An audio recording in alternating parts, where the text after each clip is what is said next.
नमस्ते बच्चों, मैं सपना जैन आपको क्लास सेकंड हिंदी का पाठ 3 पढ़ाने वाली हूँ, जिसका नाम है म्याऊं म्याऊं। तो चलिए शुरू करते हैं। थर्ड चैप्टर, म्याऊं म्याऊं। सोई सोई एक रात में सोई सोई रोई, एका एक बिलक कर रोई। रोती क्यों ना, मुझे नाक की एक नोक पर काट गई थी चुईया चूटी, चुईया काट गई चूटी भर। आगे देखते हैं। सचमुच बहुत डरी चूहिया से सच बहुत डरी मैं, खड़ी देखकर चूहिया को मैं लगी कांपने घड़ी घड़ी में। सूझा तभी बहाना मुझको सूझा एक बहाना, जरा डराना चूहिया को भी जरा डराना। कैसे उसको भला डराऊं, धीरे से मैं बोली म्याऊं म्याऊं म्याऊं म्याऊं म्याऊं। अब हम इस कविता के अर्थ को समझते हैं। इस कविता में बताया गया है कि एक बिल्ली रहती है और बिल्ली की आवाज कैसी होती है, म्याऊं म्याऊं की होती है। तो यहाँ पर इस कविता के कवि हैं धर्मपाल शास्त्री जी। इस कविता में कवि ने क्या है, एक छोटी बच्ची के मन में एक चुईया के प्रति उपजे डर का वर्णन किया, मतलब उत्पन्न हुए डर को बताया है। एक चुईया ने एक सोई हुई बच्ची की नाक की नोक पर क्या कर दी, चूटी काट दी। लड़की पिलक पिलक कर रोने लगी। वह सामने चुईया को देखकर डर की मारे कांपने लगी। उसे समझ में नहीं आ रहा था कि वह क्या करे। तभी उसे चुईया को डराने की एक तरकीब सूझी। वह चुईया को डराने के लिए बिल्ली की आवाज में म्याऊं म्याऊं करने लगी।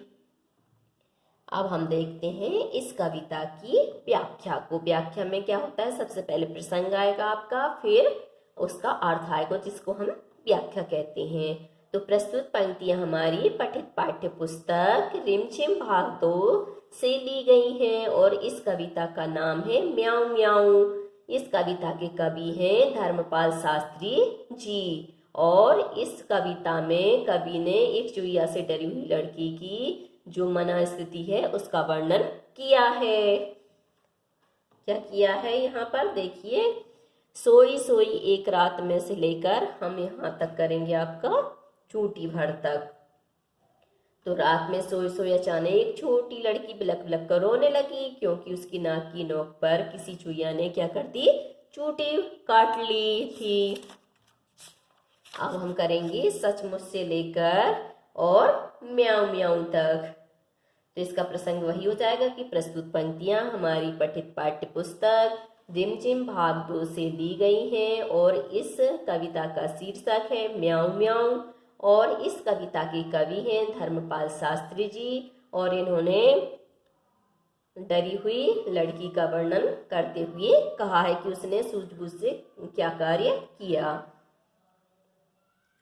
लड़की कह रही है कि वह चुईया को देखकर बहुत ही डर गई। चूहिया को सामने देखकर वह थर थर कांपने लगी। तभी उसे चूहिया को डराने की एक तरकीब सूझी। तरकीब अर्थात तरीका। चूहिया को डराने के लिए वह म्याऊं म्याऊं कहने लगी, जिससे जो चूहिया थी वो डर के क्या है, भाग गई। क्योंकि जो चूहिया है वो किससे डरती है, बिल्ली मौसी से। तो उसने जल्दी से क्या किया, बिल्ली मौसी की आवाज निकाल दी, तो चूहिया डर के भाग गई। आगे आते हैं अभ्यास प्रश्न पर। सुहानी की बात, तुम्हें अपनी दोस्त सुहानी याद है ना? उसका एक दोस्त भी था। उस नटखट दोस्त का नाम लिखो। तो हम यहाँ पे उसका नाम लिख सकते हैं रानी। इस कविता में बिल्ली की आवाज किसने निकाली है, उसका भी नाम सोचो। तो यहाँ पर एक झिलमिल नाम की लड़की है, उसने बिल्ली की आवाज निकाली है। अगर सुहानी इस लड़की की दोस्त होती तो क्या करती? अगर सुहानी इस लड़की की दोस्त होती तो वो उसे समझाती व उसे तंग करने से मना करती कि तुम इसको मत डराओ, डरना मत। कविता में लड़की ने म्याऊं की आवाज निकाली थी। म्याऊं की आवाज सुनकर चुईया पर क्या असर हुआ होगा? तो जैसे ही उसने आवाज सुनी होगी तो उस पर क्या असर हुआ होगा? तो लड़की की म्याऊं की आवाज सुनकर चुईया को लगा होगा कि यह बिल्ली की आवाज है और वह डर कर भाग गई होगी। तुम्हें सबसे ज्यादा डर किससे लगता है? तब तुम क्या करते हो? अब बताओ, तुम्हें अगर उसे डराना हो तो कैसे डराओगे, क्या करोगे? तो मुझे सबसे ज्यादा डर काली बिल्ली से लगता है। उसे देखते ही मैं क्या करती हूँ? छिप जाती हूँ। और उसे हमें डराना होगा तो हम क्या करेंगे? कुत्ते की आवाज निकालेंगे, क्योंकि जो बिल्ली होती है वह किससे डरती है? कुत्ते से, डॉगी से डरती है। इसलिए हम भौं भौं की आवाज निकालेंगे, जिससे कि वह क्या है? डर जाएगी और वहां से भाग जाएगी।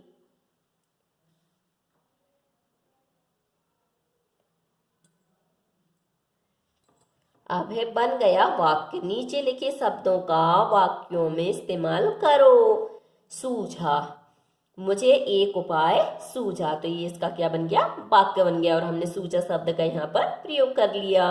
अब है धीरे से, तो धीरे से रानी ने सुहानी से कहा, तो ये वाक्य बन गया और ये शब्द का प्रयोग भी हो गया। अब है सचमुच, तो सचमुच में हम क्या करेंगे? सचमुच तुम बहुत अच्छी हो, यह इसका वाक्य बन गया। बहाना, तो उसने कॉपी ना देने का बहाना बनाया, क्योंकि वो मुझे क्या है? नोटबुक नहीं देना चाहती थी, इसलिए उसने बहाना बना दिया।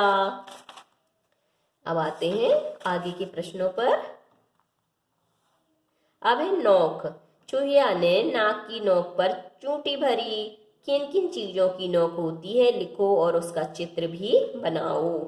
तो देखो, तोता की भी नोक होती है, उसकी जो नाक होती है उसमें क्या होती है? नोक होती है। कौआ की नाक में भी होती है, चिड़िया की नाक में भी होती है, चाकू में भी नोक होती है, कील में भी नोक होती है और सुई में भी नोक होती है। ये सब कैसे होते हैं?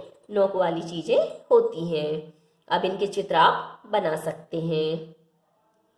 चूंटी, चूंटी अंगूठे और उंगलियों से भरी जाती है। अंगूठे और उंगलियों से और कौन कौन से काम किए जा सकते हैं? तो चुटकी बजाना, लिखना, क्योंकि हम लिखते हैं तो क्या करते हैं? ऐसे अंगूठे और उंगली की सहायता से लिखते हैं। रंगोली डालना, रंगोली भी डालते तो हम कैसे करते हैं? अंगूठे और उंगलियों की सहायता से। चित्र बनाना, चित्र में भी हम क्या करते हैं? इनका इस्तेमाल करते हैं। शब्दों का उलटफेर।